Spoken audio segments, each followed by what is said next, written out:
तो आज 17 तारीख महीना 12 2024 एजुकेशनल घुट्टी के तहत अछूत दलित चमार आदिवासी वनवासी पसमिंदा मुसलमान के बच्चों ने समाचार पत्रों में देख रहे हैं कि आजकल मनुवादी प्रथम विदेशी आक्रमणकारी इन्वेटर जो है के शासनकाल में बड़ी जोरों शोरों से माहौल बना है कि वन नेशन वन इलेक्शन हो।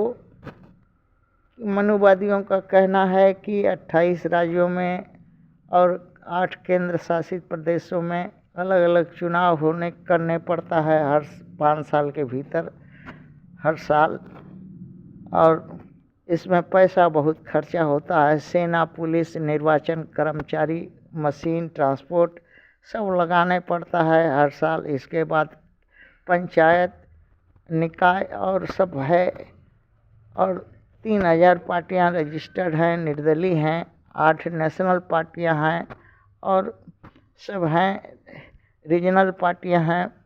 भारत में साल भर चुनाव में ही व्यस्त रहता है। चुनाव के लिए आचार संहिता लग जाने से विकास कार्य नहीं हो पाता भारत का, और खर्च भी होता है, परेशानी भी होता है और फ़ायदा भारत को नहीं होता है। इसी में सारा पैसा चला जाता है, सारा समय चल जाता है।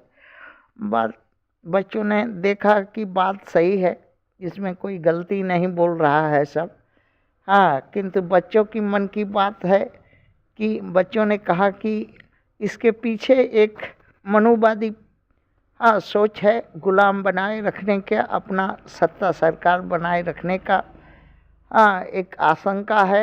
इसीलिए बच्चों ने अपने मन की बात रख दी।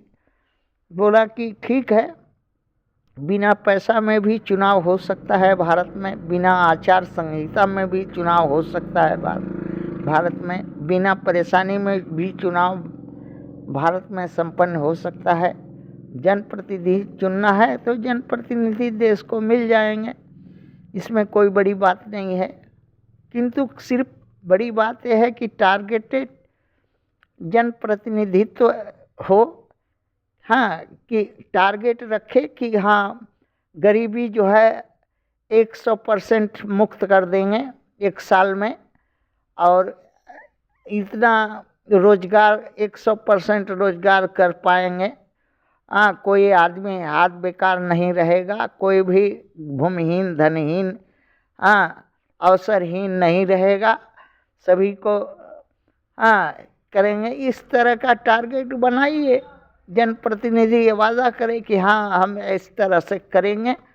और हमको अब इसके बाद राष्ट्रपति से लेकर के प्रधानमंत्री, यूनियन मिनिस्टर लोग, राज्य मंत्री लोग, केंद्र का ऐसे ही करते आइए। स्टेटों में भी मुख्यमंत्री और जो है अगड़म बगड़म, फिर सेना में चुनाव कर दीजिए, पुलिस महकमा में चुनाव कर दीजिए, संसद में चुनाव कर दीजिए, और साथ साथ में जुडिशरी में भी किसको जज बनना है, कैसे जज बनाए, किसको सुप्रीम कोर्ट का जज, किसको लोअर कोर्ट का, इस तरह का चुनाव कर दीजिए। उनका नाम एक ठो बैलेट पेपर में छाप दीजिए, और वो बैलेट पेपर में नाम बना दीजिए, और इसके बाद वो बैलेट पेपर जो है आदमी जो है इलेक्शन कमीशन के वेबसाइट से प्रिंट करके निकाल लेगा। बूथ वाइज बनाइए, और इसके बाद अब जनता अपना मन मुताबिक वोट दे करके, और एक खुला मैदान में, माठ के मैदान में, खुला मैदान में बक्सा रखिए बूथ वाइज, और वहाँ अपना जा कर के, और ना आपको पुलिस लगाना है, ना वहाँ पर आपके पार्टी का गुंडा लगाना है।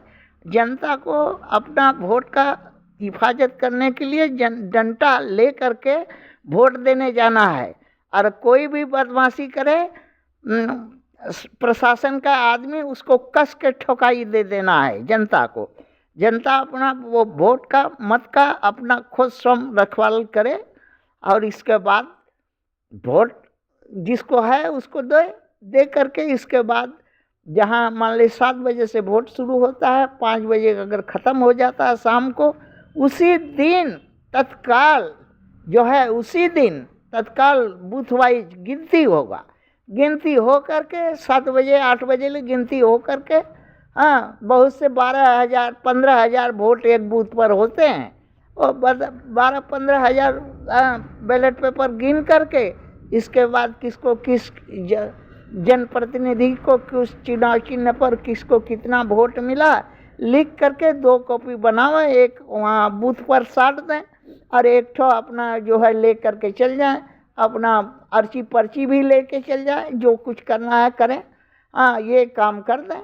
इसके बाद जनप्रतिनिधि जो मिल गया, चुनाव जीता है, उसके हिसाब से, इसके जाति जनगणना के हिसाब से कि कौन जाति का कितना प्रतिशत है भारत में, हाँ, ब्राह्मण क्षत्रिय वैश्य ओबीसी और अछूत दलित चमार आदिवासी वनवासी पसमिंदा मुसलमान के हिसाब से, उसका जनप्रतिनिधि जो चुन के आया है उसी के हिसाब से, रेशियो के हिसाब से एक नेशनल सरकार बना लो।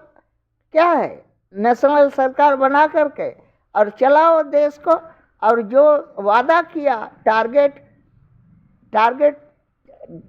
का वादा करके चुनाव जीता, वो टारगेट फुलफिल करो। अगर टारगेट चुनाव में जीत लिया और टारगेट नहीं फुल करेगा तो जनता लात मारेगी, ये लिखने होगा, और right to reject, right to recall करेगी।